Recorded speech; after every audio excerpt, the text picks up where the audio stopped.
உனக்கான தேடுதல்களும் உனக்கான மாறுதல்களும் சிறப்பாக அமைய வேண்டும் என்பதற்காகத்தான் நான் யோசித்து யோசித்து உன் வாழ்க்கைக்குத் தேவையான அத்தனையும் யோசித்து செய்து கொண்டிருக்கிறேன்.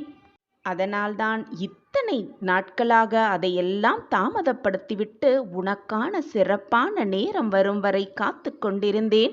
இதோ உனக்கான நாள் வந்துவிட்டது, உனக்கான நேரமும் வந்துவிட்டது. இன்று இரவுக்குள் ஒரு நல்ல செய்தி உன் செவிகளில் வந்து எட்டும். உன் வாழ்க்கையே மாறப்போகும். அந்த பேர் இன்ப அதிர்ச்சியான நிகழ்வு உன் வாழ்வில் நடக்கும். சர்வ நிச்சயமாக நடக்கும்.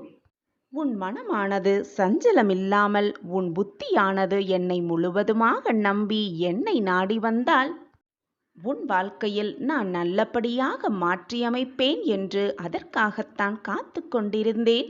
இதோ அதற்கான நேரமும் வந்துவிட்டது.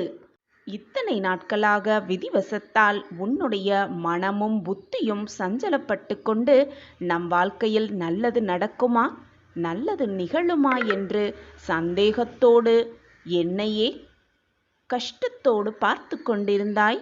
உனக்கான அந்த நல்ல நேரம் உன்னை நெருங்கிவிட்டது. உனக்கான அந்த நல்ல நிமிடம் உன்னை நெருங்கிவிட்டது.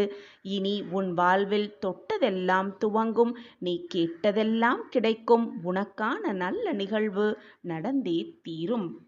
இது நாள் வரை போராட்ட காலமாக இருந்த உன் வாழ்க்கையில் நல்லது நடக்கப் போகிறது. நல்லது நிகழப் போகிறது. அந்த சந்தோஷமான வாழ்க்கையில் நீ அடியெடுத்து வைக்கப் போகும் அந்த நல்ல நேரத்தில் எந்த ஒரு காரியத்தை செய்வதற்கு முன்பும் அதன் பின் விளைவுகள் என்ன, இந்த காரியத்தை நாம் செய்தால் அதற்கான விளைவுகள் என்னவாக இருக்கும், சரியானவாக இருக்குமா அல்லது மாறிவிடுமா என்ற சிந்தனையை 100 தடவை உன் மனதில் சிந்தித்து அந்த செயல்களில் ஈடுபடு.